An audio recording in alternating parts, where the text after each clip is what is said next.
अस्सलाम वालेकुम। पाकिस्तान में इस वक्त शाम के 7, भारत में 7:30 और यहाँ हमारे स्टूडियोज की घड़ियों में सुबह के 10 बज रहे हैं। वॉइस ऑफ अमेरिका वाशिंगटन की उर्दू सर्विस से हमारी बाकायदा नशरियात का आगाज होता है। पहले घंटे के लिए मैं हूँ आपका मेज़बान खालिद हमीद। जैसा कि आप देख रहे हैं, फेसबुक लाइव पर हम आपके सामने हैं और वेबसाइट और रेडियो पर हमारा ये 1 घंटे का न्यूज़ शो जारी रहेगा। आगाज करते हैं पहले आज की अहम खबरों की सुर्खियों से। पाकिस्तान मुश्तरका तहकीकाती टीम की रिपोर्ट के बाद वजीर आजम नवाज शरीफ के इस्तीफे के मुतालबात में शिद्दत। इस्लामाबाद से मैं हूँ मोहम्मद इश्तियाक। अफगान पनाहगुज़ीनों की वतन वापसी के लिए आलमी बरादरी अपने अज़्म की पासदारी करे, पाकिस्तानी वजीर का मुतालबा। इस्लामाबाद से मैं हूँ नासिर महमूद। सियासी बेयकीनी की फिजा के बाजार हिस्स पर मनफी असरात। इस्लामाबाद से मैं हूँ नासिर महमूद। और जनूबी एशिया, अमरनाथ यात्रियों की बस के ड्राइवर सलीम शेख ने जान पर खेलकर मुतअद्दिद यात्रियों की जिंदगी बचाई। उनका नाम बहादुरी के अवार्ड के लिए तजवीज किया जाएगा। मैं हूँ नई दिल्ली से सुहेल अंजुम। भारतीय कश्मीर में हिंदू यात्रियों पर हमला, सूरत हाल का जायजा लेने आला ओहदेदार नई दिल्ली से श्रीनगर पहुंचे। मैं हूं यूसुफ जमील। और बैनुल-अक़वामी खबरों में इराक़ी वज़ीर आज़म अली बदई ने बाकायदा तौर पर ऐलान किया है कि सरकारी फौजों ने इराक़ के दूसरे बड़े शहर मोसल को दाइश के कब्जे से मुकम्मल तौर पर आज़ाद करवा लिया है। अमरीकी सदर ट्रंप ने इस शानदार कामयाबी पर इराक़ को मुबारकबाद दी है और अमरीकी महकमा दिफा पेंटागन ने कहा है कि उनके पास इस इत्तला की कोई तस्दीक नहीं है कि दाइश का लीडर अबू बकर अल बगदादी हलाक हो गया है। बरतानिया में कायम शाम के इंसानी हुकूक के निगरान इदारे ने मंगल के रोज इत्तला दी थी कि दाइश के लीडर की मौत की तस्दीक हो गई है। अमरीका, बरतानिया और कुवैत ने खलीज फार्स में जारी सिफारती बहरान के तमाम फरीकैन पर जोर दिया है कि वो जल्द अज जल्द मुज़ाकरात के जरिए अपने इख्तिलाफात हल करें। अफ्रीकी मुल्क माली के शिमाली सहराई इलाके में इस्लामी अस्करियत पसंदों के अचानक हमले के बाद 10 फौजी लापता हो गए हैं। अमरीका की जनूबी रियासत मिसिसिपी में एक फौजी तैयारे को पेश आने वाले हादसे में कम से कम 16 अफराद हलाक हो गए हैं। और जनूबी कोरिया के इंटेलिजेंस इदारे ने शिमाली कोरिया की इस बढ़ पर शक का इजहार किया है कि उसने अपने पहले बैनुल-अक़वामी बैलिस्टिक मिसाइल ICBM का तजुर्बा किया है। खबरें अब तफसील के साथ। पैनामा लीक्स पर सुप्रीम कोर्ट की कायम करदा मुश्तरका तफ्तीशी टीम की रिपोर्ट सामने आने के बाद वज़ीर आज़म नवाज शरीफ पर दबाव में मुसलसल इजाफा हो रहा है और हिज़्ब इख्तिलाफ की जमातें उन पर इस्तीफे के लिए जोर दे रही हैं। इस्लामाबाद से मोहम्मद इश्तियाक की रिपोर्ट। वज़ीर आज़म नवाज शरीफ के ख़ानदान के बैरून मुल्क असासों की तहकीकात करने वाली मुश्तरका तहकीकाती टीम JIT की रिपोर्ट सामने आने के बाद हिज़्ब मुखालिफ की जमातों, ख़ास तौर पर तहरीक इंसाफ की तरफ से वज़ीर आज़म नवाज शरीफ से मुस्ताफ़ी होने के मुतालबात में शिद्दत आ रही है। तहरीक इंसाफ ने इस मामले पर बहस के लिए कौमी असम्बली का इजलास बुलाने का भी मुतालबा किया है, जबकि PTI के कायदीन दीगर जमातों के रहनुमाओं से भी राब्ता कर रहे हैं। कौमी असम्बली में कायदे हिज़्ब इख्तिलाफ और पीपल्स पार्टी के रहनुमा सैयद खुर्शीद शाह ने कहा कि वज़ीर आज़म नवाज शरीफ जमहूरियत के तसलसल के लिए अपने ओहदे से अलग हो जाएं। तहरीक इंसाफ के वाइस चेयरमैन शाह महमूद कुरैशी ने मंगल को सहाफ़ियों से गुफ्तगू में कहा कि वज़ीर आज़म ने ऐवान से खिताब के दौरान वादा किया था कि अगर तहकीकात में उनके खिलाफ कुछ साबित हुआ तो वो मुस्ताफ़ी हो जाएंगे। अब वो लम्हा आ गया है। JIT की रिपोर्ट वाज़े आ चुकी है और हम ऑपोजिशन की तरफ से मुतालबा करना चाहेंगे उनसे कि उन्हें अपनी बात को निभाते हुए, अपने कॉल को निभाते हुए इस्तीफा दे देना चाहिए। शाह महमूद कुरैशी ने कहा कि इस बारे में दीगर सियासी जमातों से भी मशावरत का सिलसिला जारी है और मुत्तफ़िका हिकमत अमली अपनाने पर गौर किया जा रहा है। दूसरी जानिब हुक्मरान जमात की सीनियर क़यादत के मशावरती इजलास में फैसला किया गया है कि वज़ीर आज़म मुस्ताफ़ी नहीं होंगे और इल्ज़ामात का अदालत में भरपूर मुकाबला किया जाएगा। मुस्लिम लीग नून और शरीफ खानदान मुश्तरका तहकीकाती टीम की रिपोर्ट को पहले ही मुस्तरद कर चुके हैं। वज़ीर दिफा ख्वाजा आसिफ ने मुश्तरका तहकीकाती टीम की रिपोर्ट को मुस्तरद करते हुए कहा कि इस बारे में सुप्रीम कोर्ट में कानूनी जंग लड़ी जाएगी।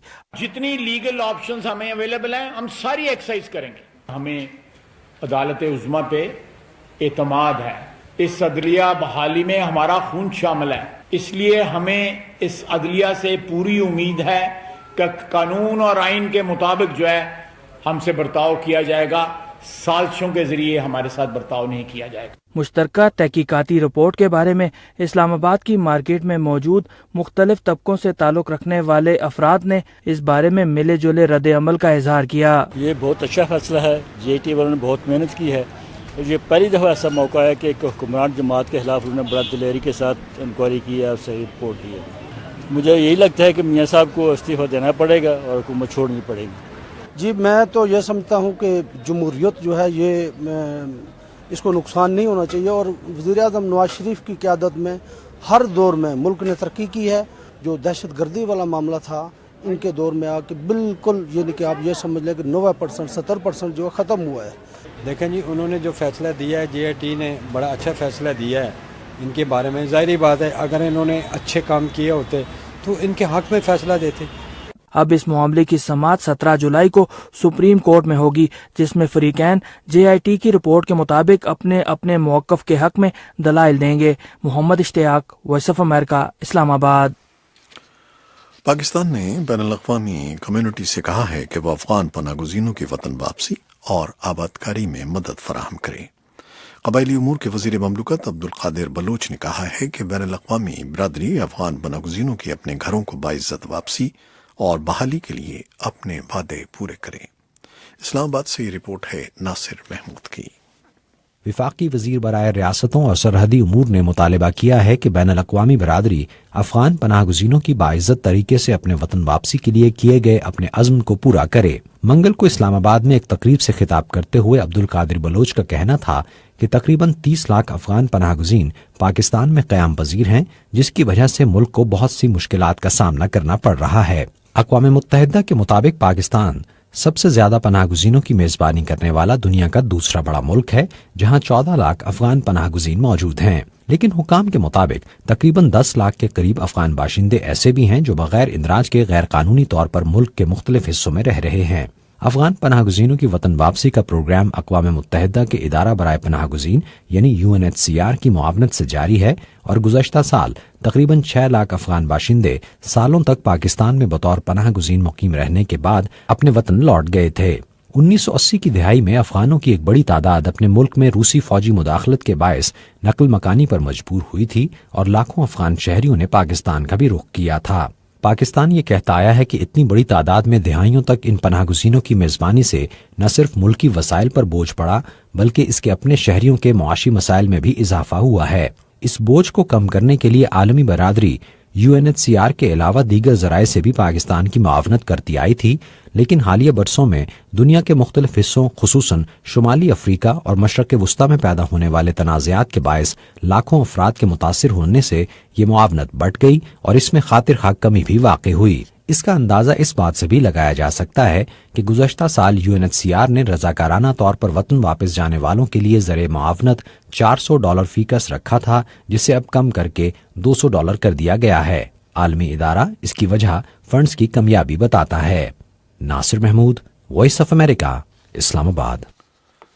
पीर की रात भारतीय कंट्रोल वाले कश्मीर के इलाके अनंतनाग में अस्करी पसंदों के हमले में 7 हिंदू यात्रियों की हलाकत की सूरत हाल का जायजा लेने के लिए आला ओहदेदार श्रीनगर पहुंच गए हैं। हलाक और जख्मी होने वाले यात्रियों का ताल्लुक वजीर आजम नरेंद्र मोदी की आबाई रियासत गुजरात से था। श्रीनगर से ये रिपोर्ट हमें दी है यूसुफ जमील ने। पीर की रात जनूबी जिला अनंतनाग में किए गए हमले में 7 हिंदू यात्री हलाक और 19 जख्मी हुए थे। जख्मियों और हलाक होने वालों के ताबूतों को मंगल के रोज भारतीय फिजाइया के एक तैयारे में जो नई दिल्ली से श्रीनगर भेजा गया था, अहमदाबाद ले जाया गया। हलाक और जख्मी होने वाले यात्रियों का ताल्लुक भारतीय रियासतों गुजरात और महाराष्ट्र से है। गुजरात वजीर आजम नरेंद्र मोदी की आबाई रियासत है। मोदी ने वाकई की मजम्मत करते हुए कहा कि उन्हें पुरअमन यात्रियों पर किए गए इस बुज़दिलाना हमले के बारे में सुनकर बेहद दुख पहुंचा है। इस हमले की हर शख्स की तरफ से सख्ती के साथ मजम्मत होनी चाहिए। अमेरिका और कई दूसरे ममालिक, एमनेस्टी इंटरनेशनल समेत कई इंसानी हुकूक तंजीमों और मकामी सतह पर बेशतर समाजी, मजहबी और सियासी जमातों ने جن میں استصحاب رائے کا مطالبہ کرنے والی جماعتیں اور ان کے قائدین بھی شامل ہیں، واقعے کی مذمت کرتے ہوئے اسے انسانیت اور کشمیر کی روایات اور اقدار کے خلاف قرار دے دیا ہے۔ بھارتی وزیر داخلہ راجناتھ سنگھ نے کشمیری مسلمانوں کے اس رد عمل پر اطمینان ظاہر کرتے ہوئے اسے خوش آئند قرار دے دیا۔ انہوں نے کہا ان کے اپنے الفاظ میں، کشمیر میں ہر مکتب فکر سے تعلق رکھنے والے لوگوں نے حملے کی مذمت کی ہے اور کسی نے بھی اس گھناؤنی حرکت کی تائید نہیں کی ہے، جو یہ ثابت کرتا ہے کہ کشمیریت ابھی زندہ ہے۔ میں کشمیریوں کو سلام پیش کرتا ہوں۔ سطح سمندر سے 3888 فٹ کی بلندی پر واقع ہندوؤں کی اہم عبادت گاہ امرناتھ کے لیے 40 دن تک جاری رہنے والی یاترا 29 جون کو شروع ہوئی تھی۔ تاحال پہلگام کے روایتی اور بالتل کے نسبتاً کم فاصلے کے راستوں یا ٹریک سے 1.5 لاکھ سے زائد عقیدت مندوں نے گفا میں شیو لنگم کے درشن کیے ہیں۔ پیر کو پیش آئے واقعے کے باوجود یاترا جاری ہے۔ نئی دہلی کے زیر انتظام کشمیر کے inspector general of police Munir Ahmed Khan نے بتایا کہ پولیس کے پاس ایسی معتبر معلومات ہیں جو واقعے میں لشکر طیبہ کے جنگجوؤں کے ملوث ہونے کی طرف اشارہ کرتی ہیں، لیکن لشکر طیبہ نے الزام کی سختی کے ساتھ تردید کی ہے۔ اس کے ترجمان ڈاکٹر عبداللہ غزنوی نے ایک مقامی خبر رساں ایجنسی کو فون کر کے بتایا کہ امرناتھ یاتریوں پر حملہ بھارت کی سراغ رساں ایجنسیوں کی ایما پر کیا گیا تاکہ کشمیریوں کی جائز جدوجہد کو بدنام کیا جا سکے۔ حملے سے پیدا شدہ صورتحال کا جائزہ لینے اور اس طرح کے واقعات دوبارہ رونما نہ ہونے پائیں، اس پر غور و فکر کرنے کے لیے منگل کو نئی دہلی اور سری میں کئی اجلاس منعقد کیے گئے، جن میں صوبائی گورنر نریندر ناتھ ووہرا، وزیر اعلیٰ محبوبہ مفتی اور بھارت کی بڑی فوج کے سربراہ جنرل بپن راوت نے بھی شرکت کی۔ واقعے کے خلاف منگل کو ہندو اکثریتی جموں خطے میں عام ہڑتال کی گئی۔ اس موقع پر علاقے میں انٹرنیٹ سروسز معطل رکھی گئیں۔ علاقے میں کیے گئے مظاہروں کے دوران پاکستان کے خلاف نعرے لگائے گئے۔ سری میں بھی تاجروں اور سول سوسائٹی گروپس کے اراکین نے احتجاجی ریلیاں منعقد کی۔ صوبائی حکومت نے مرنے والوں کے لواحقین اور زخمیوں کو نقدی کی صورت میں معاوضہ دینے کا اعلان کر دیا ہے، جبکہ یاتریوں کو لے جانے والی بس کے مسلمان ڈرائیور سلیم شیخ کو غیر معمولی جرت، اعلیٰ پیشہ ورانہ مہارت اور چوکسی دکھانے کے اعتراف میں 5 لاکھ روپے انعام کے طور پر دیے جائیں گے۔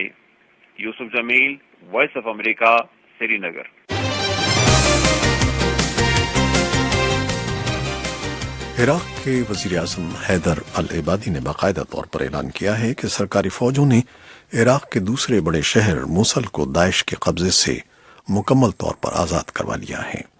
امریکہ کے صدر ٹرمپ نے اس شاندار کامیابی پر عراق کو مبارکباد پیش کی ہے۔ وائس آف امریکہ کے نامہ نگار مائیکل باؤمین کی ایک رپورٹ، اسد نذیر کی زبانی۔